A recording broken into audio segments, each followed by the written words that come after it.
Hi, welcome back to misformeeple. My name's Mitch. And I'm Morgan, and today we're going to talk about our top 10 wishlist games.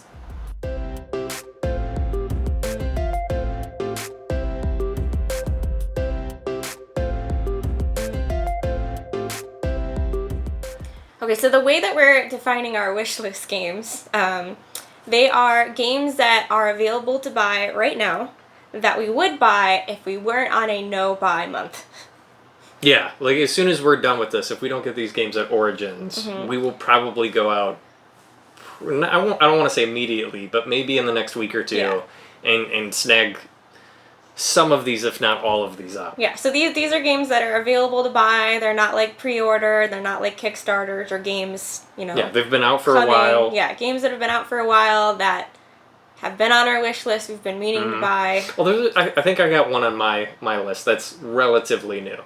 Okay, well, I mean, that's fair, but it's still, it's available. Purchase it right now. We just got an email about the one really? that's available. Okay, all right. So Mitch is gonna go first with his 5. Yeah, we'll go back and forth, but yeah, I'm gonna start with let's see here, Space, and this is by John DeClaire, and John DeClaire is fantastic. I feel like he's slowly becoming one of your favorite designers. Oh yeah, definitely. I love Mystic Vale and Kibutos. So I know I'm gonna like this. And my brother played this one at like a boardroom bar type deal, and he said we gotta get it. But on the page here it says amass spaceships for your fleet as you roll your way to domination. So we've got 2 to 5. 2 to 5 players. It's published by AEG, and I love everything AEG. Let's pull up some of the photos. Let's go here. Images. Oh, that's cool. Is that a neoprene mat? I don't know what that is. No, that's not a mat. That's definitely, you can see the seams. Yeah. Are those clear cubes to track your points? Ooh, like translucent? Yeah. That's nice. That's very nice. So what's the objective in this game? You're amassing like a space fleet. Let me get back to the description here. It's quick to learn, quick to play dice game using the core I roll, everyone gets stuff. Oh, that's cool. Sort of like we've played other games with that mechanic before. It's got dice rolling, open drafting, and random production, and you're just trying to build the best space base. That seems really cool. Yeah, it's by AEG. We like AEG.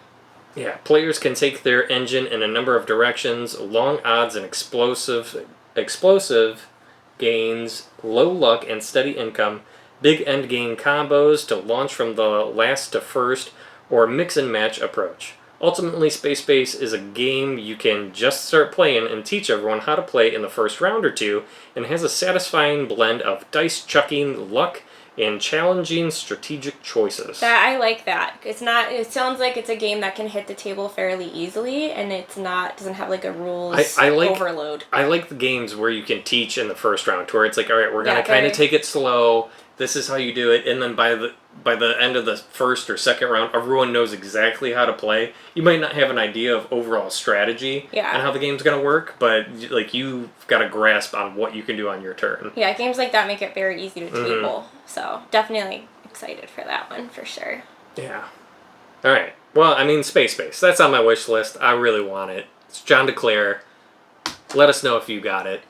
On to you for your game. Alright, so one of the games on my wish list is Century Golem Edition. So I've never played any of the Century games, but I really like the artwork and the theme of this Golem Edition version, which I believe is just a re-theme of the Century games. So there's 3 different Century Golem Edition games that follow the same Century games. But this is the first one, Century Golem Edition, where you have to snatch up costly crystals and synthesize them to create wondrous golems. The artwork on this is gorgeous. If we go to the images tab here.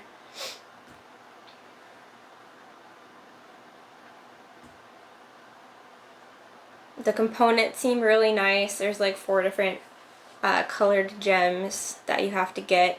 I didn't know that. That does look really cool. In order to like buy parts, I think, to make golems. Yeah, yeah. Look, that looks like a cost value. Yeah. On those cards. I don't know. It seems really cool. I think it's a fairly light game. But I really like the themes of games, and I really like the like whole golem theme. I think the artwork is really pretty, and I like the crystals, and I don't know. It looks really fun.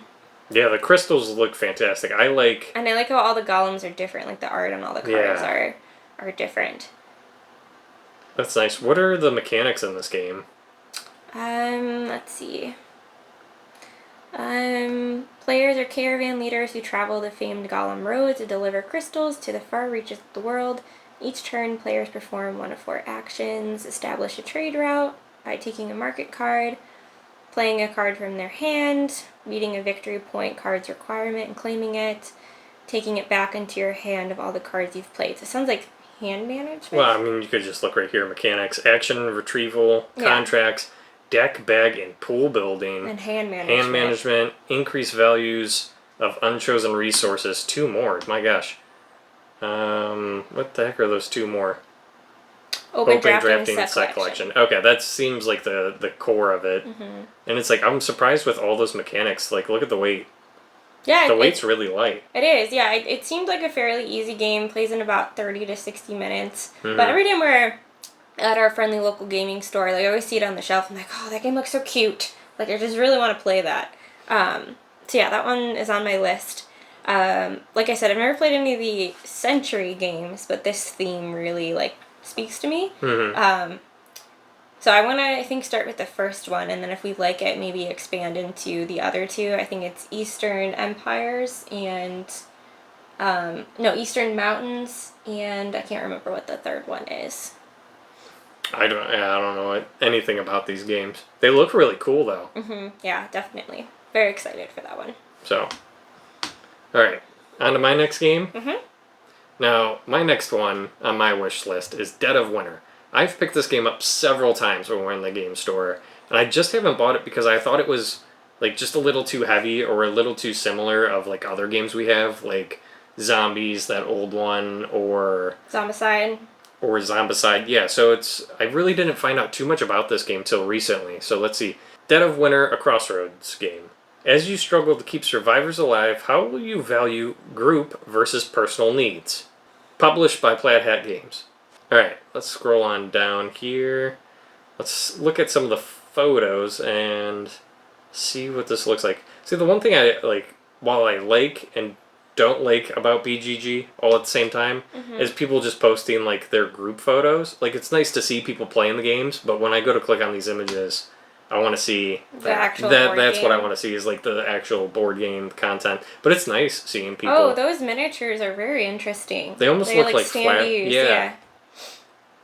I like those. I mean, I like it because it often like reduces the box size or how the physical weight of the game. I wonder like if there's Zombicide's heavy. Miniature expansions for this. I don't want miniature expansions. That does look cool though. Yeah, I like the art on the mini standees. How many people can play this game? It looks like quite a bit based on all the heroes on the box. I think it was only 2 to 5. Because in this game, you're going to be controlling... I think you start off with, like, 1 survivor, but as the game goes on, you're going to be getting several survivors that you can control. Yeah, it says each player leads a faction of survivors with dozens of different characters. That's cool. Right, so it's like... And those survivors can die, and as long as you're controlling at least 1 survivor, you're still in the game. Now, this game looks like it mixes action points and area movement, dice rolling, hand management, narrative choice... let's see here. Where was I? Narrative choice, push your luck, semi-cooperative, storytelling, trading, trader game, variable player powers, and voting. Yeah, because there is like a hidden trader element, right? Right.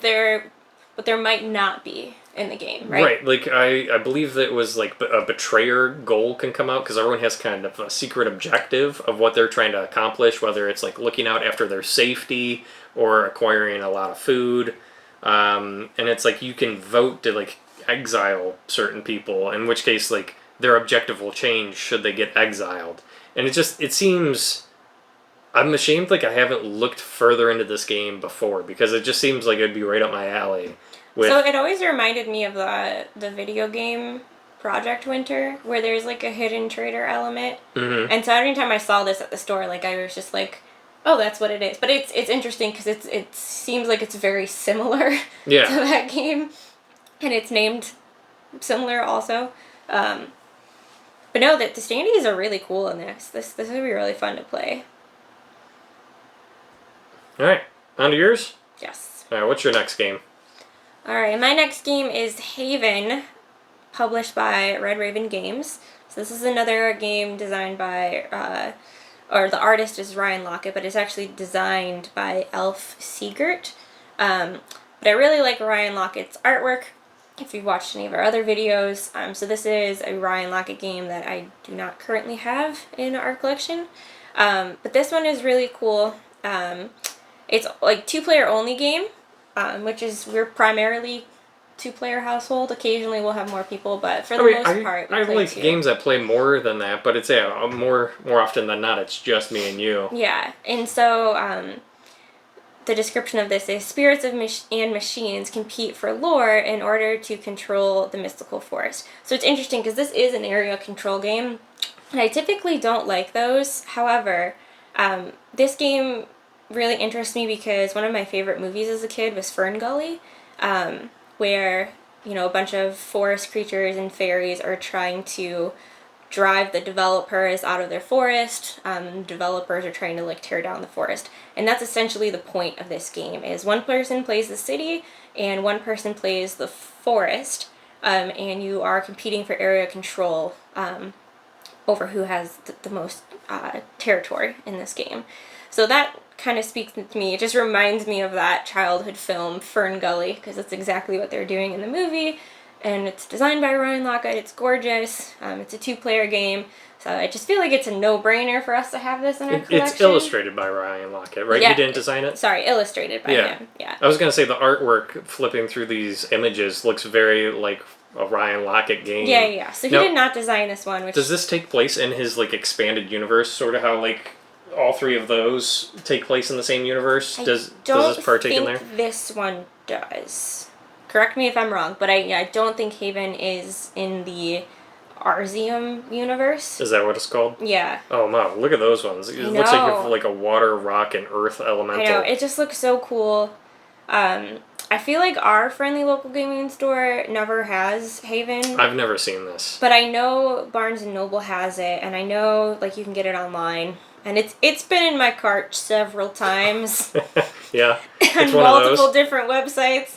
And then I just never pull the trigger on it. But it's just one that I feel like needs to be in our collection. And I really like it. Yeah, no, I'm sold on the artwork alone. And like, he's a really good artist. And even though it is area control, I feel like the theme of this one kind of pulls me in. And I like that it's just 2-player only, where it's more of a tug of war and less of a, you know. Well, it's like you got to think like area control is not strictly like a war game, if that's what's putting you off. Like area control, like Rome is area control because you're kind of trying to control like each card and get the most I just pieces. really don't like Risk, and maybe that's I just don't like area control with like more people. Yeah. I don't mind it when it's just 2 people because it feels like it's more tug of war. But when there's like more people, I don't know. I don't like when that's the sole mechanic, I guess. But I don't know. Haven looks really interesting, and I feel like we just need it just because it's another Ryan Lockett. Yeah, definitely. Game. No, I'm all for getting that as soon as we're done with that. The box is so pretty. There's actually 2 different box arts. This one is the Barnes & Noble exclusive one. And then there's a different one that has like a deer. And that's like the normal version. I wonder if there's a photo I didn't of it. see a photo We'll put of them that. up on the screen. If we can find it. No, you can. Because I've had it in my cart 2 different ways. To where I've almost bought the Barnes & Noble one because the box art... Yeah, that's the normal one where there's like a deer monster or something. That doesn't look like a deer. What the hell is that? It's different than the other one. The Barnes & Noble one has the 2 standing stones. Why can't I move this? It's some sort of creature. Yeah, some sort of creature in the background, and then the Barnes & Noble one has those 2 stones. So I don't know if that's like a different edition of it or exclusive to Barnes & Noble. I don't know. But yeah. Pretty game. I want Very it now. That's something I didn't want before. And do you see that playmat? What edition comes with a playmat? That's the board game, the Game Toppers, and it's Ryan Lockett. Game Toppers, Ryan Lockett designed. Why don't we own that? I don't know, but it's from the Haven box. So would we get it in the half size for when we do videos, or would we get that in the full size? Because that looks pretty cool. I want the playmat. I want the playmat. Game Toppers, not a sponsor. Yet. Yes. give us a game mat. All right. But yeah, see that box art? Completely different. I see it. That's Barnes & Noble, right? Yeah. Okay.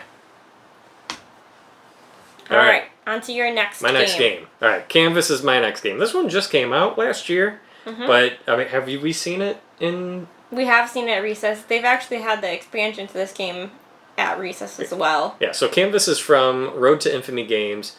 Artistically layer your paintings to create a masterpiece and win the best in show.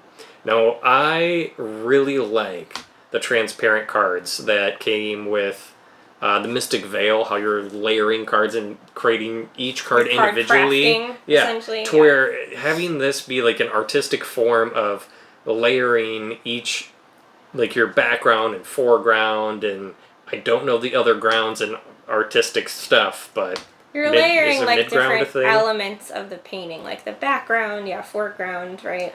That's what I said. What's the other ground?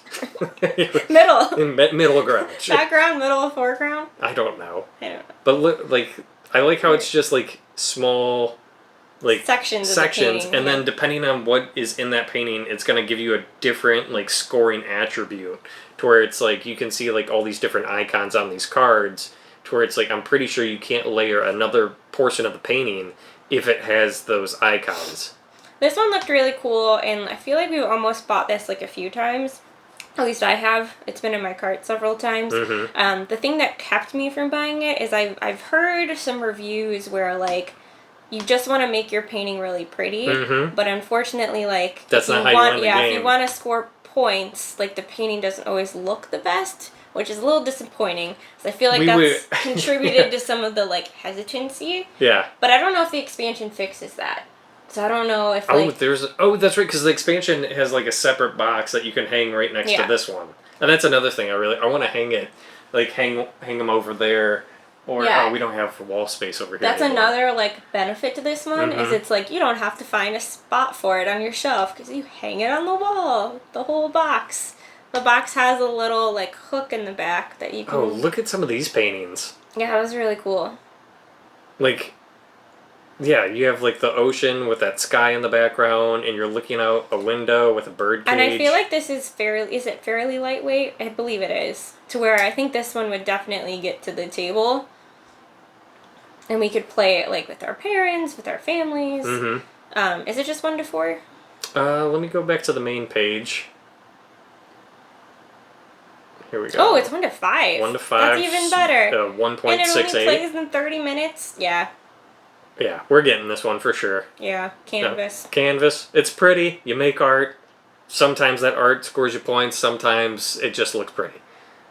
Either way, I don't know. I feel like that's one of the first games where it's like I was sold on the art before I was like, yeah, what are the mechanics about it? Usually that doesn't happen. Yeah. Usually I want a game based on the box cover. Yeah. No idea. I was just like, that looks pretty. I want it. Yeah. Yeah. All right. What's your next one? All right. So I just discovered this game, I don't know, a few days ago. I was just looking through like a online board game shop because it's a no-buy month and I really miss purchasing games. So I was just seeing what's in stock. Mm-hmm. And I found this game and I thought it was really cool. So it's called the TreeLined Avenue. And this one came out, I think in January? No, it's 2019. It says the year right there, 2019. Okay, 2019. It's 2 to 4 players, plays in about 20 to 30 minutes. Fairly light game, but in this one you are like laying down trees in a park, so everyone's like grabbing tiles and they're laying them down, and you're trying to score points by having the most groups of the same type of tree, I believe, and then you can attract different wildlife to your card, which will help you score bonuses. And I really like tile laying games, and I love collecting like nature themed games. I have a whole like nature themed shelf But it just seems really cool and really pretty and cute and lightweight. There's not a whole lot of photos on it on BGG. Yeah, I haven't seen anyone talk about it. I just happened to find this on a board game website, and I was like, oh, this game seems really, really cool. Like, I want this. Because you're building a little park, and you're attracting, like, animals to your park, and it just seems adorable. So yeah. Looks fantastic. It does. And it's published by Japanime and Tactical Games. Okay. Very cute. The TreeLined Avenue. Next game on my wish list is Sonora from Pandasaurus Games. So far, I've enjoyed every Pandasaurus game we've played. So I'm really excited for this one because this is a dexterity game. Flick your discs to capture a cacti, build, and score in 4 different mini games. Ooh. So it's 1 to 4 players, a 2.3 in weight. That's not too bad. Let's go over. I know it's like a flick and write almost, to where it's like you're flicking your discs onto a board in order to take certain actions. And like wherever they land, like that's like your action that you got to take, I believe. To where it's like right here you can see, like, I don't know what that is, but oh, you see that little like flick action going on? Mm-hmm. Yeah, so people are flicking discs onto that weird shape board. I think I've picked this one up several times, and I turned the box over and I was like, I'm confused, and put it back. It looked complicated, but it's like I want to get into more dexterity games, and I'm trying to remember. I think Jeff from Foster the Meeple recommended this one to me when I said I was looking into dexterity games. No, it looks really interesting. Oh, okay. So yeah, this section of the board is the 4 different mini games that you're playing, and it looks like depending on where you land on this board determines what mini game your number is going to have to get assigned to. Oh. Yeah, you see how that kind of correlates? Yeah. That's cool. Yeah. So, I mean, that looks really cool. I'm excited for that one. I don't know anything else about them. What's the weight? 2.3? Well, that's not terrible. Yeah, 2.3. Action points, area majority, influence, chaining, exposure, flicking. Some more. Skillful aim. Yeah, skillful aim, because on the one photo, it looked like you're like up above it, and you got to flick the pieces down onto the board. So it's like it's seriously going to be all about your flick control, I guess you could say it. But yeah, Sonora. Oh, and it plays pretty quickly, 30 to 45 minutes. That's not bad. Yeah, not bad at all. Yeah. Yeah, what's your next game? All right, the next game on my wish list is Walking in Burano, published by AEG. So another AEG game. We love them. This one is really cool. It's like you are building like a street in the city of Burano, which I believe is in Italy.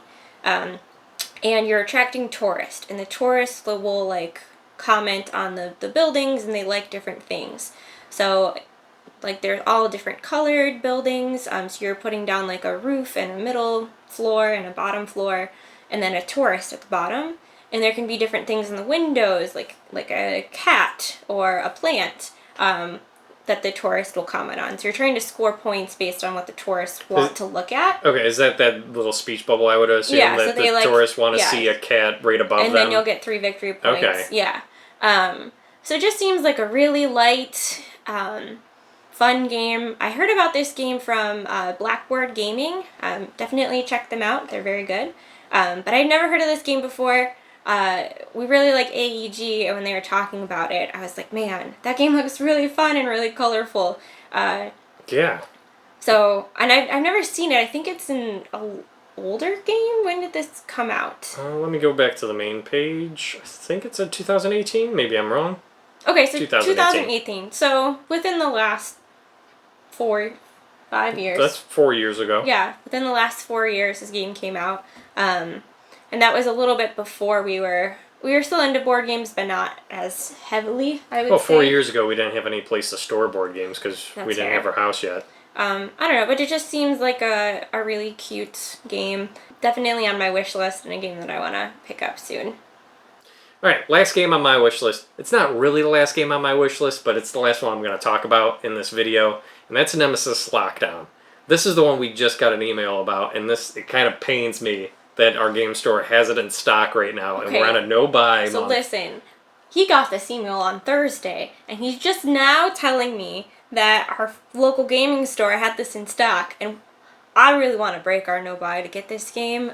I love Nemesis. It's on my top 10 list. You done? It's on your top 10 list.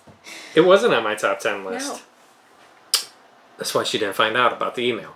It's a $190 game, and we're on a no-buy month. So it's like, in order to break our no-buy month, you got to spend that much money. Like, if we had, like, points from our game store or whatnot to where we could make this one a little bit cheaper, then I would say we would break it. But the fact that we would have to do the whole $190 for it. Anyways, Nemesis Lockdown is a game from Awaken Realms, and they publish amazing content. I'm always impressed with their quality. Survive an alien-infested lab on Mars, but be aware of other players and their agendas. So it's like, this is just very similar to the first Nemesis game. In fact, we bought the Medic did the Medic release with this on Kickstarter? Yeah, the Nemesis was like, I believe, an add-on character. Okay. So I missed the Kickstarter for Nemesis Lockdown.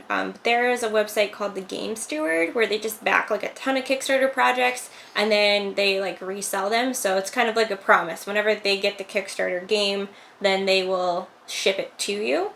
So kind of is like a lifesaver if you missed a Kickstarter that you were really interested in. So I guess we'll link them down below because... Yeah, we will definitely include them down below because it's hard to keep up with Kickstarters, and then if you miss it, it's like... I'm so bad about keeping up with Kickstarters. I need to link my most used email to it. Yeah. Because I keep missing them. So anyways, I was on there, and I didn't back the Nemesis one because it was so expensive. To do like the Kickstarter backing for it. I think they only had like the all-in pledge, but they did have the Medic character, so I did purchase that. I think that was only like $20 or something. That's not bad. Yeah, so I bought that because if you ever play Nemesis, you get injured a lot, and so I thought the Medic character would be a good one to have for sure. The only character that can actually heal you in the game. Right. So it's like with Nemesis, people having like hidden agendas. I know with the original, some people wanted like, oh, player number 4 has to die, or it's like, I gotta make sure like me and one other person survive, to where it's like your goal to win the game might conflict with someone else's goal to win the game. And that's where I think Nemesis truly shines. While there's never really direct player interaction, to where it's like, oh, I need that player to die, I'm gonna run up and shoot them.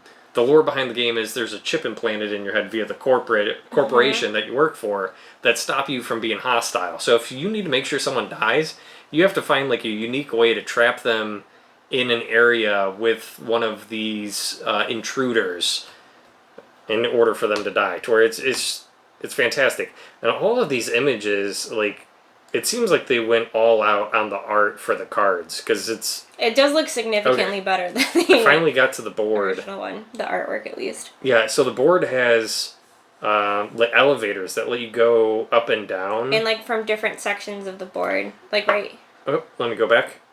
Like right here, like this section, you would take an elevator there, and then it's like the elevator's over here, so somebody else can't take it. You know. I have no idea. Like, it looks pretty cool. Oh, are these the minis? Mm-hmm. Okay. These look pretty cool. Are you able to use any mini from the original version in this version? I think so. I'm not 100% sure on that. I imagine you would have to be able to, because so. if we're able to use the Medic, which came out with Does this... it say? Let me go back. I think I only have a couple more minis left. Are these different intruders as well? Mm-hmm. Oh, jeez.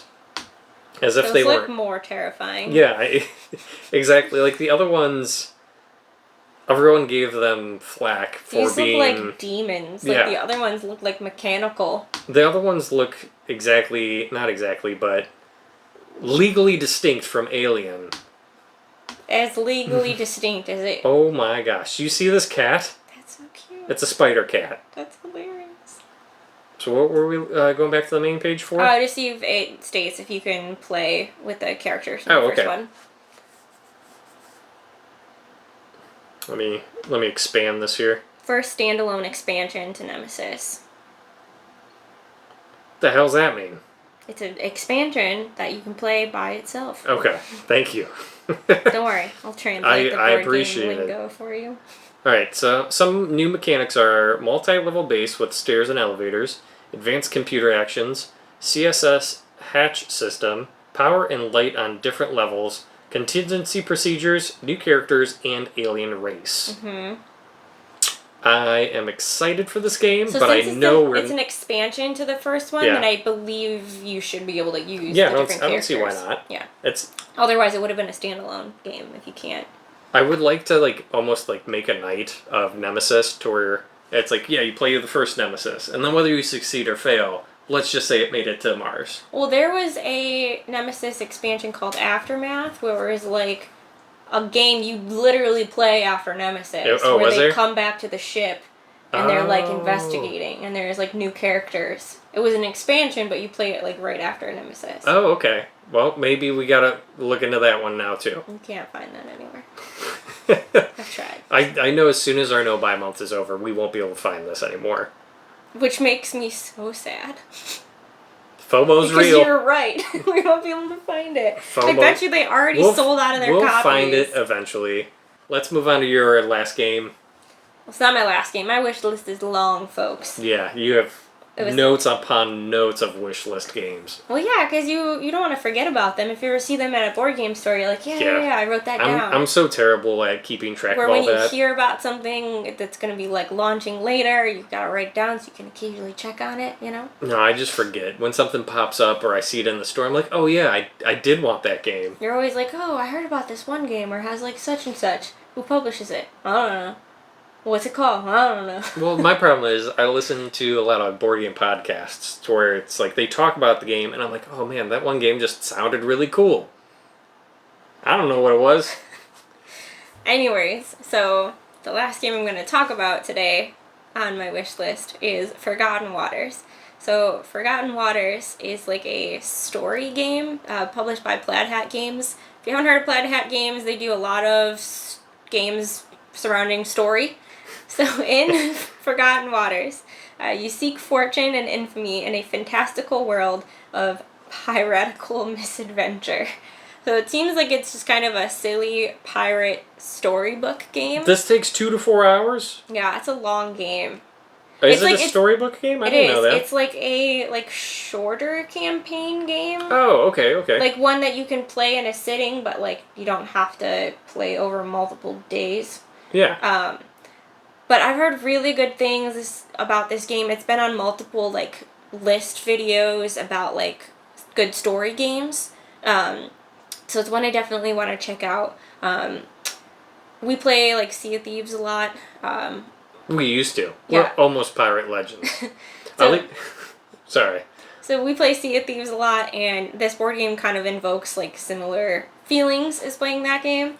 So I don't know. The artwork looks really cool. You have these cool standees for the characters that you're playing. Your choices matter in this game, and I don't know. I'm all about the story and about theme. We don't really have any pirate themed board games, so this one just seems really cool, and I think this would be really fun to play with Phil and Dave. Is there a companion app? Oh yeah, there is. So there's also a companion app, and I think there's voice acting for the characters. Question mark? Let's go back to the main page and we can take a look at that. So let's see. Players take on the role of pirates, sailing together on a ship, attempting to further their own personal stories as well as the common goal. Silly and magical, with stories designed to encourage players to explore and laugh in delight as they interact with the world around them. It's a game in which every choice can leave a lasting impact on the story, and players will want to turn over every rock just to see what they can find. 5 scenarios, massive location book, provides players with a ton of choices wherever they go. It doesn't say anything about the companion app. but I think from what I read, it includes voice like acting for the characters. Let me know if I'm wrong, but that sounds vaguely familiar. But yeah, I love campaign games and storybook games that have an app because it makes it so much easier to keep track of everything. So this one is definitely on my list. I've heard very good things. It looks really cool, and the art. Yeah, the art looks really good. Amazing. Yeah, that is Forgotten Waters. All right. So thanks for watching our top 10 wishlist games. We are very excited for this no buy month to be over. How many? We have what? 2 weeks left. I believe so. Today's the 20. I think Today's close to end of May. Without giving away what day we film on. Yeah. So we got 2 weeks left, I think. Yeah, 2 weeks are in our buy month. Really hope Recess still has Lockdown. All the other games we can definitely get, and I know we won't have a problem finding. But Nemesis Lockdown just fulfilled its Kickstarter, so I know once those copies are gone, it might be a while before a reprint comes out. Yeah. FOMO is real. Tough. FOMO is real. It is real. But anyways, thank you so much for watching. Leave a comment below. Let us know what games are on your wish list. Let us know if you've played any of the games that we talked about today. Which ones we should buy first. Which ones we shouldn't buy at all. Mm-hmm. Don't forget to like and subscribe. Click that bell notification so you can get notified when we release new videos. And we're getting pretty consistent of releasing videos every Sunday. Yeah. So. But thanks again for watching. My name's Morgan. My name's Mitch. And we're misformeeple. All right. Bye. Bye. Later, peeps.